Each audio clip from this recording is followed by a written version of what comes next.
May 3, 1946, convict Willie Francis felt 2,000 volts of electric current surging through his body during his execution by an electric chair. Miraculously, he survived, but what happened next will leave you in disbelief. Here are 10 stories of convicts who, against all odds, survived their own executions, and the shocking details of what happened afterward. Number 10. Kenneth Smith. Court documents say convicted killer Kenneth Smith remained strapped to a gurney for hours. Attorneys say that he was repeatedly jabbed with needles in his arms and hands. November 17, 2022. An American murderer, Kenneth Smith, was taken to the death chamber for execution. Despite a clear order from one of the country's highest courts to pause the process, Smith was a hired killer back in the 80s and was contracted by a preacher, Charles Sennett Sr., to murder his wife, Elizabeth Sennett. Mr. Charles was in huge debt at the time and decided to kill his wife in a bid to collect life insurance. He paid Smith and another man, John Forrest Parker, $1,000 each to get that job done.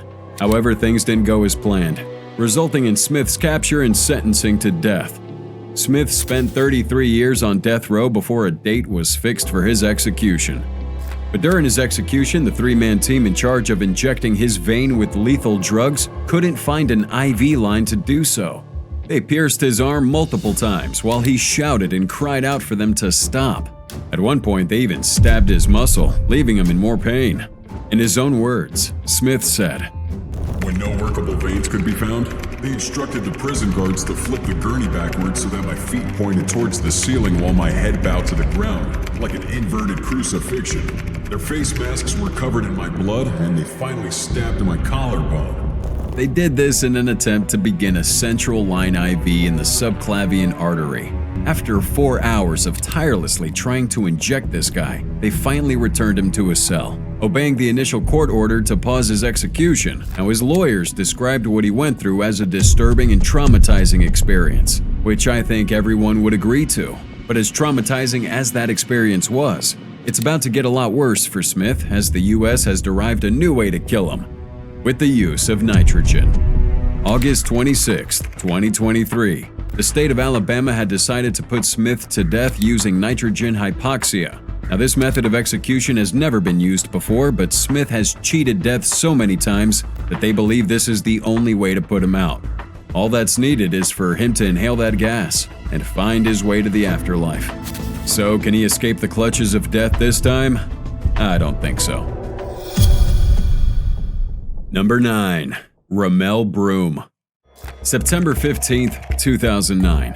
Convicted murderer and rapist Ramel Broom was to be executed by lethal injection in the state of Ohio. However, the executioners encountered certain problems that made it impossible to execute Mr. Broom on that day. June 4, 1956, marked the birth of Ramel in Muskegon, Michigan, before moving out to Ohio at the age of 5 with his mom. On getting to Ohio, Broom mingled with a few bad acquaintances that changed the course of his life forever. His earliest known crime came in 1974, when he robbed people of their cars on highways.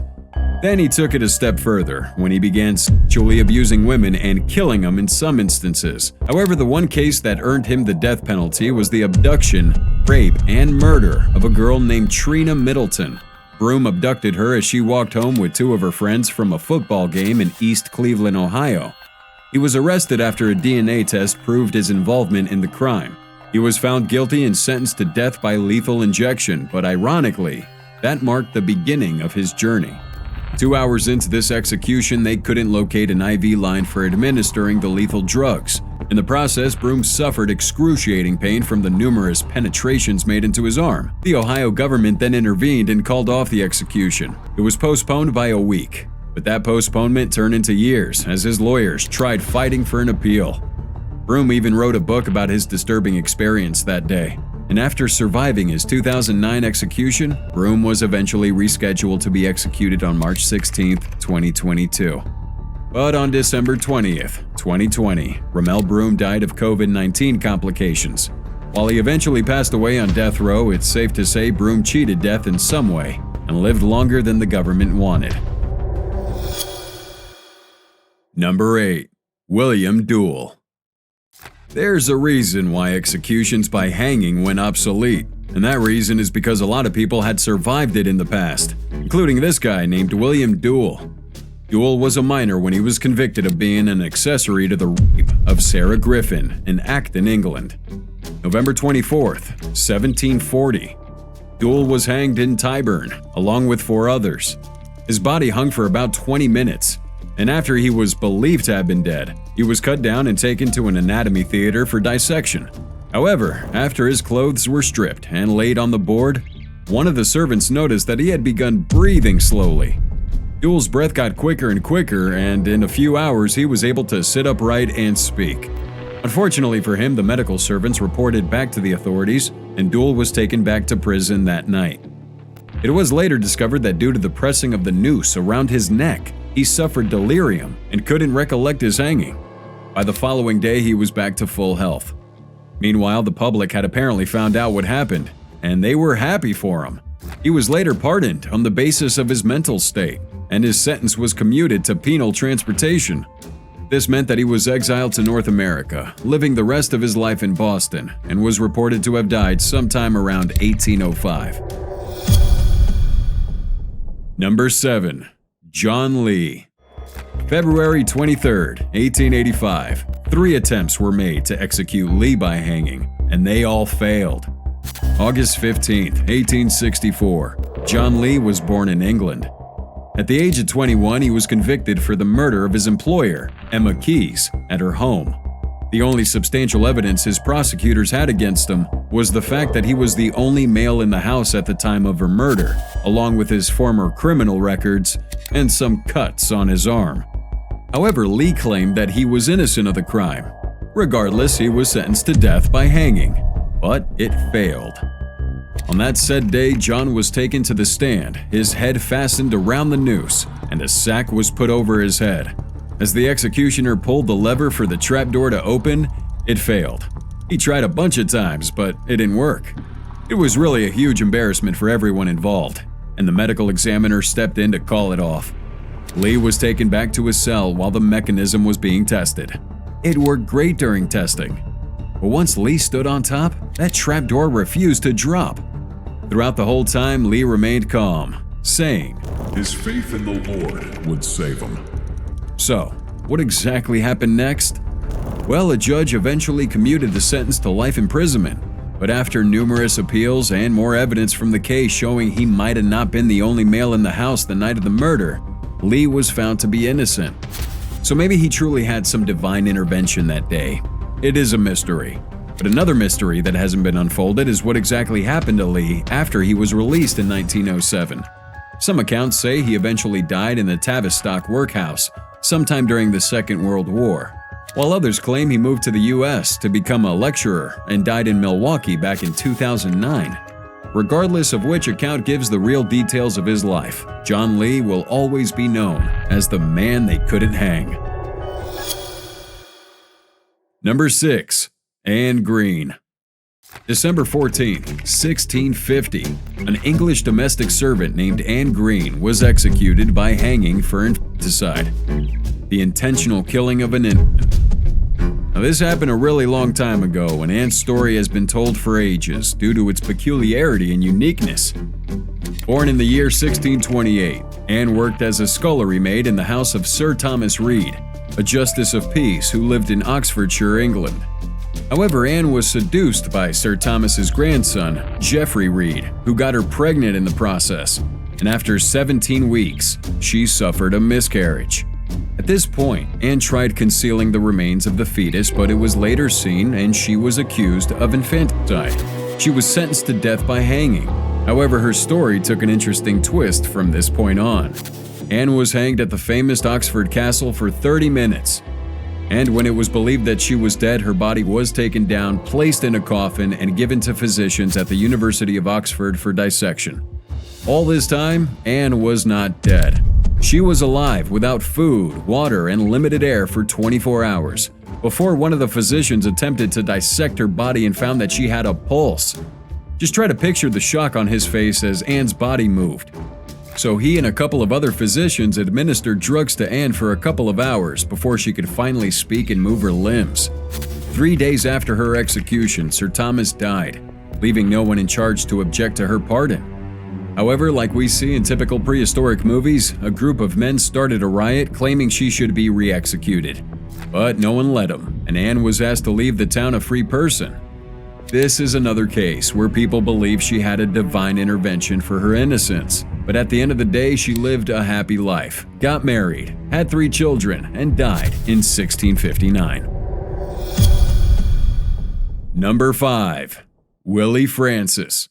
Now, we've seen people survive the lethal injection, but an electric chair? That kind of sounds impossible. However, a certain African American named Willie Francis survived an execution by electric chair back in 1946. Now, 2 years before that, a pharmacist in St. Martinville, Louisiana, named Andrew Thomas was shot and killed. Allegedly, Andrew abused boys within the area sexually, leading many to believe Francis was one of his victims. His murder remained unsolved for 9 months. But in August 1945, Willie was detained as the main suspect in the murder. The police claimed that Francis was carrying Thomas's wallet, but no evidence of this claim was submitted during the trial. Adding to that, the gun and bullet that was used to commit the murder matched that of the deputy sheriff in St. Martinville, Auguste Fuselier. So now where exactly does Francis come in? Well, he doesn't. There was no concrete evidence to prove he committed this murder, apart from 2 written confessions that he was probably coerced into writing. Now, during his trial, the court-appointed defense attorneys offered no objections, called no witnesses, and just didn't put up a defense to prove his innocence. 2 days after his trial began, he was found guilty by 12 white jurors, and the judge sentenced Francis to death, despite being a minor. May 3, 1946. Francis had survived the electric chair. Apparently, the portable chair was found to have been improperly set up by an intoxicated prison guard, given the reason why Francis survived it. So what happened next? An attorney named Bertrand de Blanc took up Willie's case and tried persuading the Supreme Court to overturn his sentence. He even brought up a few new facts to the case that would vindicate Francis. For example, the gun, bullets, and the body of Andrew Thomas went missing a few days before the trial began. There was definitely something fishy going on, and Francis was being framed. But the U.S. Supreme Court rejected that appeal. May 9, 1947, Francis was returned to the electric chair where he died. Before his death, his last words to a reporter were, "I'm gonna meet the Lord with my Sunday pants and Sunday heart." Looking back on this case, it is totally mind-blowing to imagine thousands of volts passing through Francis's body and him surviving. It's very rare to see. Number 4. Allan Eugene Miller. At this point, maybe the state of Alabama should be banned from executing convicts by lethal injection because they're never getting it right. And in the case of Allan Miller, they almost killed him, but not by lethal drugs, but by the series of injection wounds inflicted all over his body. September 22, 2022, Allan was scheduled to be executed by lethal injection for the murder of 3 people: Lee Holdbrooks, Christopher Scott Yancey, and Terry Jarvis, during a delusional episode in 1999. However, on the said day, the executioners encountered a series of problems. They couldn't identify an IV line to gain access to his veins. They repeatedly pushed needles into his arms, hands, and feet. And after about an hour and 30 minutes of not finding the needed line, the executioners began mercilessly puncturing his flesh with the hopes of finding a vein. Allan sat and felt every puncture and piercing through his flesh. After almost 2 hours, the executioners aligned a strap over his chest and aligned the gurney in a vertical position, with his hands and feet bleeding. They then evacuated the execution chamber, leaving Miller to die. However, after about 30 minutes, Miller was brought down from that gurney, stitched up, and taken to his cell. He had survived his execution. So what's next for Allan Miller? Well, as of now, his lawyers are fighting for his execution method to be changed, given the fact that the state of Alabama has proven itself incapable of executing convicts by injection. Miller's case marked the 3rd in 4 years that the state has botched. Another reason they're fighting for this new method is because he cannot possibly go through the trauma and pain he felt the last time. At the end of it all, Allan Eugene Miller is among the few death row survivors still alive to this day. Number 3. John Smith. If there was a record held for the most executions survived by a single person, it would belong to none other than John Smith. Born in the year 1661, Smith was a housebreaker and petty thief in London. Before he chose that life, though, Smith served in the Navy as a merchantman, and then in man of war. He was discharged after the famous Battle of Vigo Bay, but soon after that he enlisted as a soldier, where he mingled with a few bad acquaintances that ultimately led him down the path of crime. December 5, 1705, John was found guilty of 2 indictments and was sentenced to death. At first, he really didn't seem bothered until it was time for him to be hanged. However, during the entire process, his family members caused an uproar. They tried all they could to reduce the suffering Smith was facing, but after hanging for about 15 minutes without dying, he was put down and taken to a house nearby so he could recover. February 20th, 1706, John was granted parole for the traumatizing experience he had during his execution. However, this was the point things got really interesting. Following his release, John reverted to his former habits of housebreaking. He found himself apprehended for a second time. Yet due to his recent conviction for the same offense less than 6 months earlier, and the complexity surrounding his case, he ultimately walked away without facing further punishment. But he showed he didn't deserve the mercy shown to him after he was arrested the 3rd time for housebreaking. At this point, it became clear Smith needed to be executed. But the day before his trial, the prosecutor died, setting him free once again. People with such luck are rare to come by, and the crazy thing was his days of being lucky were far from over. May 17, 1727, 66-year-old John Smith was found stealing a padlock with a friend. His friend managed to escape, but Smith was held down and turned over to the authorities. It was discovered that Smith was trying to break into a warehouse, and it earned him his 3rd conviction. He was sentenced to penal transportation in Virginia, U.S. Smith pleaded for physical punishment, but the Lord Mayor rejected that appeal. Eventually, he would be sent away from the city, leaving behind his entire family. No one knows for sure what happened to Smith afterwards, but we hope his luck followed him. Number 2. Joseph Samuel. In 1795, a German man named Joseph Samuel was convicted and sentenced to penal transportation in England. However, Joseph did one of the most unthinkable things that led him straight to that death penalty. But fate had other plans for him. Now, at the time, Britain had a penal settlement in Sydney, so Samuel and a few other convicts managed to escape that settlement back to England. After their escape, they robbed the home of a wealthy woman, and in the process, murdered the police officer guarding her home. Being that the woman was wealthy and an officer had been killed, the authorities hunted down and captured Samuel and the gang. During his trial, the woman specifically identified Samuel as a culprit. He confessed to the robbery but denied killing the officer. However, since he was the only one the woman identified, he was sentenced to death by hanging, while the others were released due to lack of evidence. September 26, 1803, Samuel, alongside a few other criminals, were hanged to death.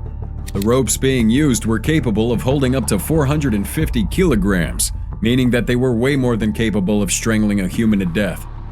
However, as the other criminals were dying by strangulation, Samuel's rope snapped and he dropped to his feet. Now that one is a little hard to explain.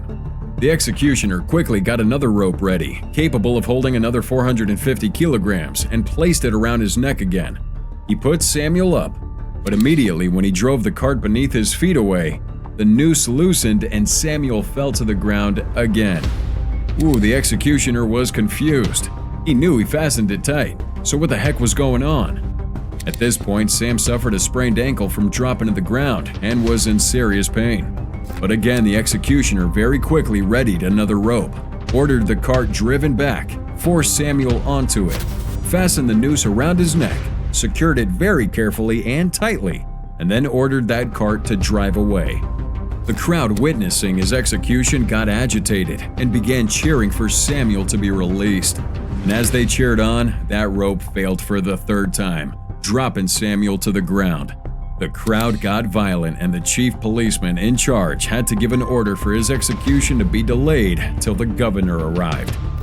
The governor was then summoned to the scene, and upon inspection of the ropes, which showed no evidence of having been cut, and the other criminals already dead at that point with the same rope, he agreed with the crowd that it was probably a sign from God that Joseph Samuel hadn't committed any crime deserving of execution, and his sentence was commuted to life imprisonment. And number 1, Wesley Miguel. It's only right to end the video with one case that'll leave you clinging to the edge of your seat. Born on November 1st, 1896, Miguel was a Mexican soldier under Army General Francisco Pancho Villa. However, after the start of the Mexican Revolution, Miguel was captured and sentenced to death by firing squad.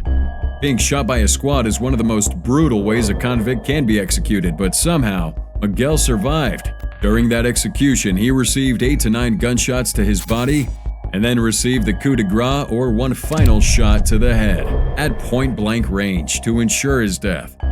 After it was over, Miguel realized he was still alive, but decided to play dead, just so he wouldn't be shot again. When his body was brought down, Miguel crawled through the night to the church of St. James Apostle 3 blocks away, where a member of the church found him and took him home until he recuperated. He may have been permanently scarred and disfigured, but he survived that execution. I am definitely against the death penalty and the possibility of the errors that can be made.